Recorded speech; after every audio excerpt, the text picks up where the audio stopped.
prayer. Our prayers. Ron Rock. Here. Mr. Schuler.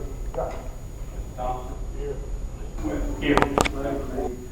CBRF, such contract shall establish performance targets at the school and district level as follows. So you first have to decide whether the school system has received a CBRF letter grade.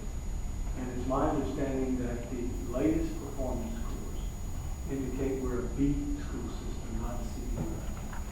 Okay.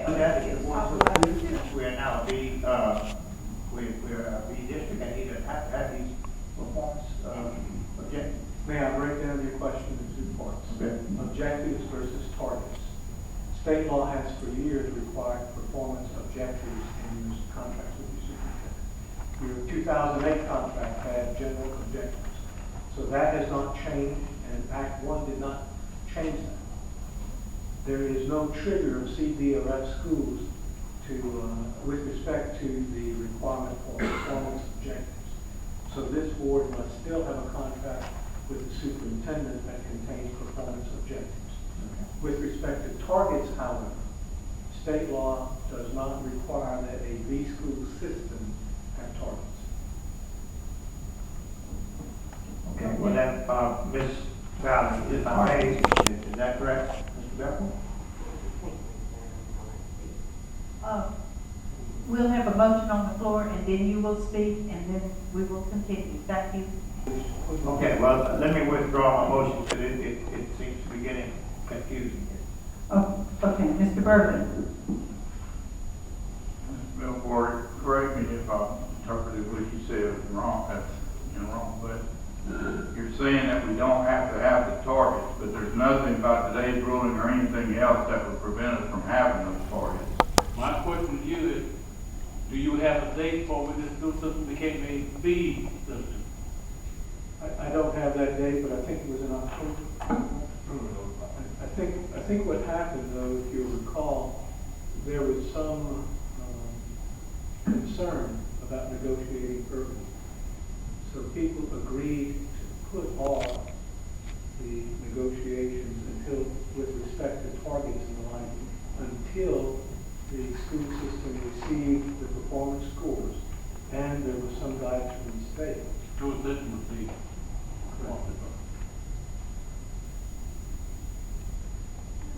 Well, here's the problem. I mean, if we don't have a date on which this system became a B, then I think we have to start negotiating based on the C system, where you must have performance targets.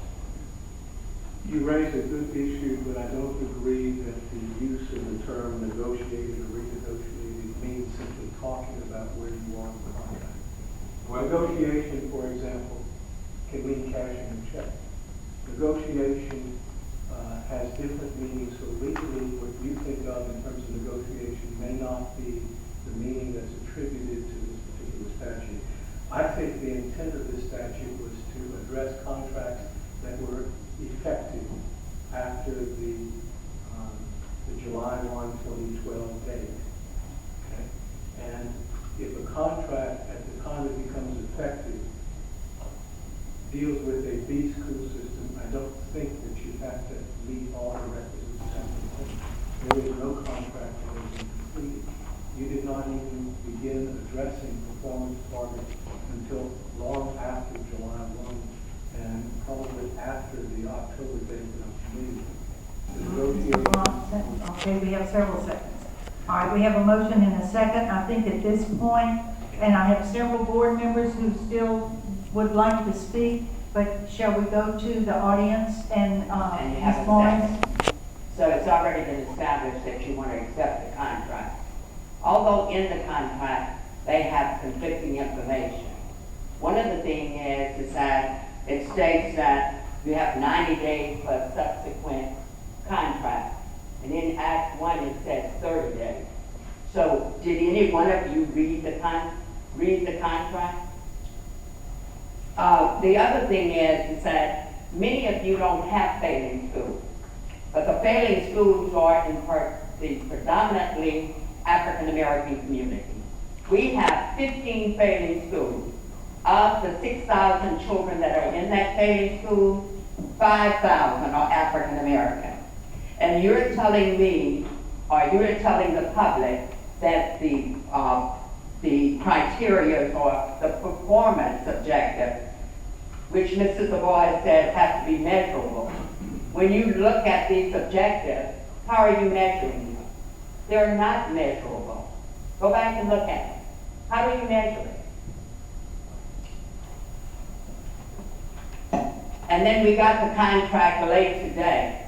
If we, as the public, have an input on the superintendent's contract, it would seem to me it would not be pushed in an ad hoc meeting and then ratified right after that, and really public have never had the time to review it. Performance targets and performance objectives, they're not measurable. You can have all of the plans that you want, and we've been having it in place. Improvement plan, they have not grown. So having the plan there and you don't achieve does not make the school successful.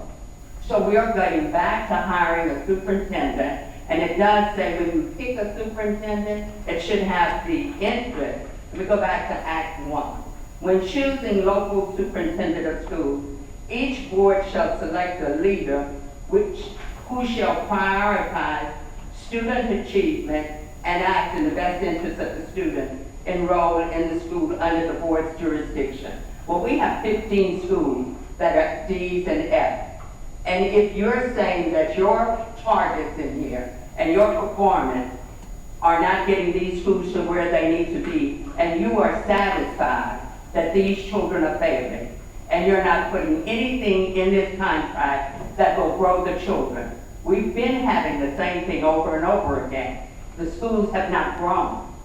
You have all kinds of coaches and everything in there, but the children are not growing. So something is wrong. The other thing you have in your contract, let's go back and look at it. I talked about highlighting the 90 days, which is 30 days. You have a superintendent getting a raise, and he really does not have to, in the contract, student performance is not part or tied to his raise. He can get a 2% raise, and it doesn't matter whether the children perform or not. He automatically gets that. I don't understand the contract. Are you doing it for the best interest of the children? Or are you just doing it because that is something you have to do? Thank you.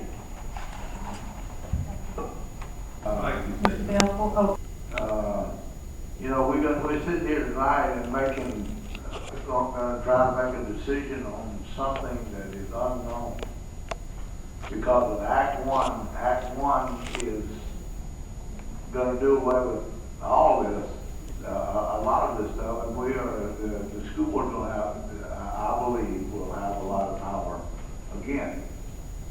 So, to this, Mr. Belford, what would it hurt if we delayed this for 60 days if he's already got a contract? And let the current contract into, because he's doing the same thing, essentially doing the same thing right now. And I can tell you, so I will open the contract, no matter what it is, but, you know, what would hurt to delay the contract for 60 days till the legislature gets through voting, till the judges get through making their decision on some of these, things that they're having to make right now?